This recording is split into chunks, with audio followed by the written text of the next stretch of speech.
Toshakhana 2 case में बानी PTI और बुशरा बीबी पर एक बार फिर फर्द जुर्म आयद न हो सकी।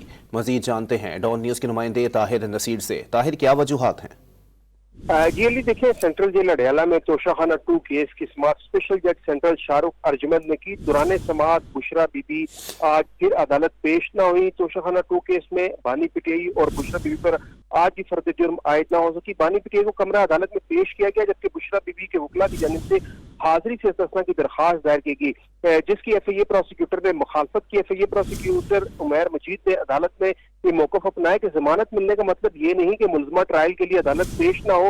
हाजिरी से इस्तिस्ना की दरखास्त पर बुशरा बीबी की दस्तखत भी मौजूद नहीं है।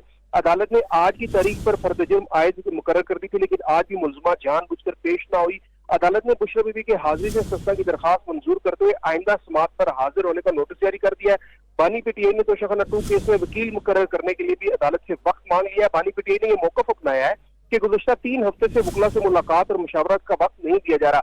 बानी पीटीआई की जानिब से मुशावरत के लिए 4 वकला के नाम भी अदालत को दिए गए हैं। वकला में बैरिस्टर अली जफर, बैरिस्टर गौर सलमान अकरम राजा और बैरिस्टर सलमान सफदर के नाम शामिल है। अदालत ने बानी पीटीआई को वकला से मुशावरत के लिए 31 अक्टूबर का वक्त दे दिया है। वकला मुकर्रर करने के लिए आखिरी मौका दिया जाता है। अदालत ने यह हुक्मनामा दिया है। अदालत ने यह भी रिमार्क दिया कि आइंदा समाअत पर अगर वकील मुकर्रर न किए गए तो अदालत सरकारी वकील मुकर्रर कर देगी। केस की मजीद समाअत 2 नवंबर तक मुलतवी की गई है। जी, बहुत शुक्रिया ताहिर।